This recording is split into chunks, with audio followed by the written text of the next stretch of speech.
Hey y'all. I wanted to do a overview and a little walkthrough of my new free system on FAB, which is called the Launchpad. And the Launchpad is a small but pretty flexible blueprint system um, with a few different launch pads. First, I'll just talk about the folder structure for anyone who's purchased or downloaded. I guess you don't need to purchase it because it's free. So, anyone who's got this off of the FAB marketplace, if you come into the blueprints folder, you'll see there's four different blueprint classes. The first one is the Launchpad, which is the base blueprint. It's really just an actor that holds logic for the other launch pads, so base functions and events. Um, and it shouldn't really be placed directly in the world. This one, its purpose is literally just to hold the events and functions for the child pads to override. So um, the Launchpad up, predicted, and push versions here, which are children of the Launchpad, will drive some different launch functionality. And then I also do have a prefabs folder I put in here with a few different examples for each type of Launchpad. So I have two for the up version, two for the push version, and two for the predicted version. And all I did with those is change some colors and change the mesh to give you guys an example of what you can do with the customization of the launch pads. So if I click on this, you can see there is a few different settings you can fool around with, including the jump sound, the animation time, which would be there's a timeline that I've set up inside the launch pad that makes that makes the launch pad button just like go up and down. So it's very simple. And of course, within the blueprint, I also have some recommendations of what you could do on your side to improve the system or kind of customize it to make it your own. I do use two separate meshes, and the pad on the top is the thing that moves, and you can adjust all those settings. Um, but the way you could improve this is by maybe changing the static mesh out for a skeletal mesh, and rather than using a timeline to animate it, you could always use just a simple animation on a skeletal mesh, which might be an improvement I make in the future. Maybe I'll make a different version of the Launchpad, or I will make it an option within the original Launchpad to be able to choose between a static mesh or a skeletal mesh. Um, so that's something that I'll probably have coming in the future. So I'm sure you're wondering kind of how to test this. Now, with this free pack, I wanted to try and reduce file size as much as I can. So I didn't really want to include the third person template or anything like that, because most of you are already going to have some sort of character or pawn or something you're going to be using in your game. And this Launchpad system isn't tied to any specific character class or anything like that. It can literally be used with any character. So I'm going to show you guys kind of how to test this out. If you have an empty project like I currently do, and the only thing in it is the Launchpad, then you might need a character. So I do have some text here. If you don't have your own character, add the third or first person. And just make sure to change the game mode in the world settings to the third person or first person game mode, depending on which one you choose, after you've added that pack in. If you do have your own character, then the system should already work. You may just need to play around with some settings depending on what your gravity is. So if we come into the content browser, I'm just going to add the third person feature pack quick and show you how easy it is to use straight out of the box.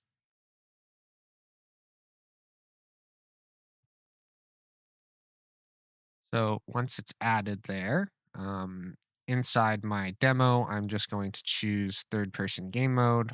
I should spawn with the character, and that's essentially all I need to do. So there's sounds, it's hard to see the animations, I guess. There's a few rules you can set up with the launch pads as well. So this one's just a simple up, and even if I land back in it, it will continue to shoot me up. The push version is meant to just push you forwards. So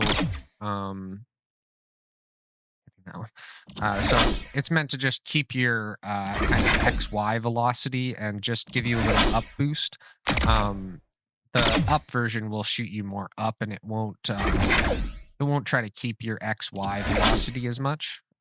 This one also has another rule where if you're falling into it, it won't actually launch. So you have to actually run into it and be on the ground moving when you hit the launch pad in order for that to work.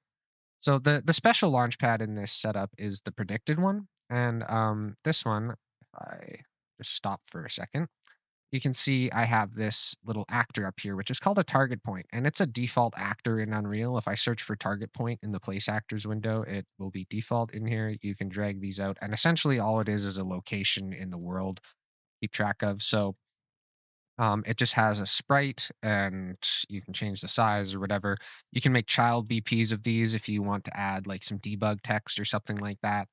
And then in the predicted launchpad, there's some extra settings compared to the push version or the up version. So this one not only has your launch velocity and a multiplier and your X, Y overrides, or your axis overrides, but it has use target. If use target's false, it essentially does just the same thing that the up one would do. So it just shoots you up in the air. If use target is true, then it's going to try and predict where to shoot you based off where this target point is. So you can see if I place this like way over here, and both of these, I have both of these launch pads, the square one and the circle one, shooting me to that target point. So you can see it's trying to shoot me the best it can towards that target point. Which can be really helpful for designers and having a lot of freedom with what they can do with their launch pads.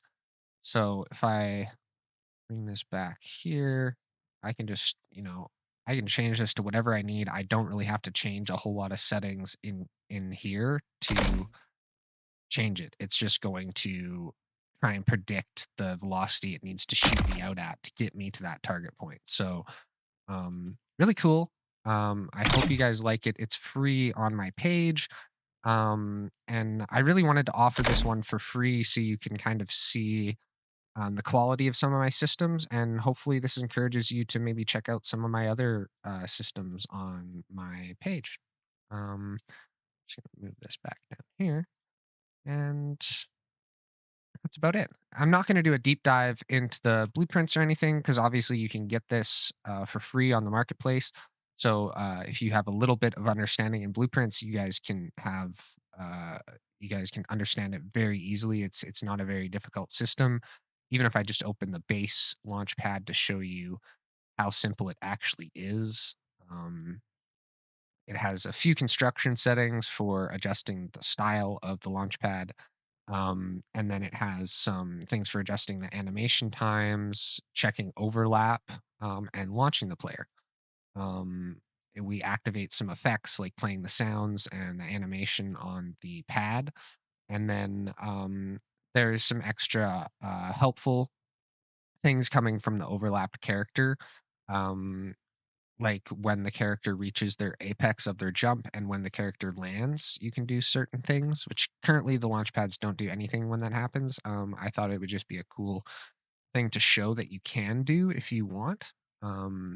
I haven't had a purpose to need to call events directly inside the launch pad when those things take place, but I thought I'd leave those there just in case someone does, as they are part of a launch, I guess, jumping and landing. And you may want to activate or deactivate certain things on your launch pad depending on that. So everything is well commented. Checking overlap does some very basic checks with velocity. And after that, we launch the player, which in the base blueprint just activates effects. This event is overrided on all the children, which handle the different launch functionalities, push, up, and predicted. So there's a couple materials in here which are dynamically set inside the Launchpad. in update material parameters. Um, the meshes I've included, it's actually pretty cool. I made all of these with the in-engine modeling tools, so I didn't have to touch any external modeling software or anything within the whole creation of this system. So it was all created in Unreal Engine, and there's some circle ones and some square ones with some with some insets and some with without. Actually, I did place them all here. This is where I made them. So it's really nice. Like it does the UVs and collision and everything for you in engine. So um, yeah, that's a rundown on the Launchpad. So thanks for watching. I hope you enjoy the FAB system, and I hope to see this being used in lots of projects.